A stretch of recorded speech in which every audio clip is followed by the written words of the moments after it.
Assalamualaikum warahmatullahi wabarakatuh. Perkenalkan nama saya Septi Hidayah, NIM saya 1103184131. Di sini saya akan menjelaskan mata kuliah sistem operasi pada bab 3 yaitu proses. Nah, proses ini adalah program yang sedang dieksekusi. Konsepnya itu ada banyak sekali. Yang pertama ada batch processing system, yaitu transaksi secara sekelompok demi sekelompok. Nah, pertama itu himpunan data akan dikumpulkan terlebih dahulu. Setelah terkumpul akan diproses saat CPU tidak ada beban. Yang kedua adalah real time processing. Mekanismenya itu sangatlah cepat sehingga output yang dihasilkan dapat diterima dalam waktu yang relatif sama.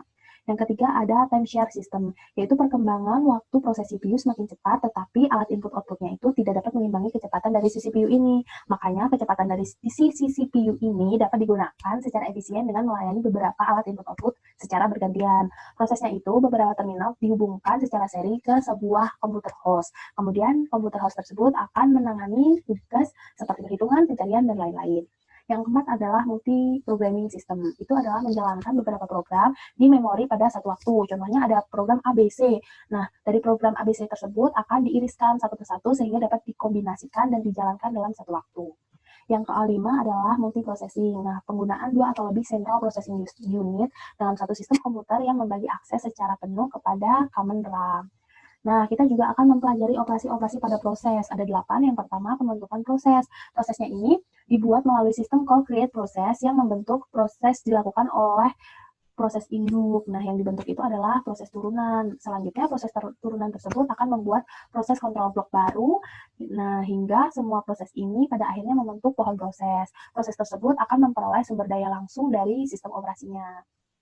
Yang kedua adalah penghancuran proses atau terminasi. Nah, ini sistem yang digunakan ada dua, yaitu sistem call exit, yaitu di terminasinya ini setelah semua programnya itu sudah dieksekusi. Sedangkan kalau sistem call abort atau pembatalan ini, proses terminasinya ini sengaja dilakukan. Biasanya itu proses induk yang melakukannya pada proses turunannya. Alasannya itu ada banyak sekali, biasanya itu adalah instruksi yang salah. Terus yang ketiga itu ada status proses. Ada banyak. Yang pertama itu adalah running, itu adalah pemrosesan sedang mengeksekusi instruksi. Yang kedua adalah ready atau siap. Yang ketiga itu block atau waiting, itu adalah proses menunggu.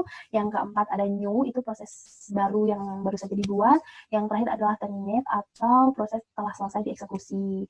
Nah, prosesnya itu seperti pada ilustrasi pada slide berikut.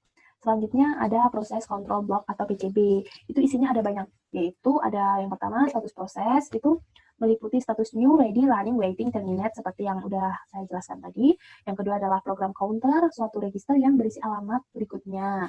Yang ketiga adalah CPU register. Nah, itu register tersebut itu meliputi akumulator, register index, stack pointer, general purpose, register, dan lain-lain. Terus yang keempat adalah proses control block atau PCB. Nah, informasi yang dibentuk dari PCB ini banyak banget. Di antaranya ada informasi penjadwalan, informasi manajemen memori, pencatatan, dan status input-output. Isinya bisa dibaca di slide ya. Selanjutnya adalah penundaan proses atau suspend. Biasanya diikuti dengan pengaktifan proses. Penundaan suspend itu digunakan untuk memindahkan proses-proses tertentu guna mereduksi beban sistem selama terjadi beban puncak. Durasinya itu sangatlah singkat. Nah, alasannya itu banyak banget dilakukan suspend dan resume. Salah satunya itu jika sistem itu berfungsi buruk atau gagal. Contohnya, ketika kita menggunakan printer, tiba-tiba kertasnya habis, maka kita dapat mensuspend proses tersebut. Setelah kertasnya sudah dimasukkan ke dalam printer, barulah kita meresume proses tersebut.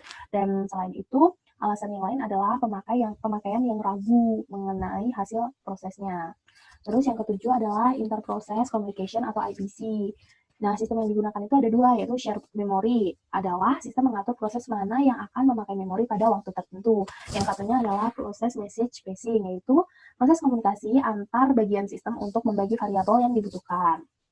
Dan yang terakhir atau yang kedelapan adalah proses scheduling. Ada antrian penjadwalan, diantaranya adalah job queue, yaitu adalah tempat masuknya proses, ada ready queue atau proses yang ada di memori utama atau sedang mengantri untuk dieksekusi, dan yang terakhir adalah device queue, yaitu adalah deretan proses yang menunggu input-output tertentu.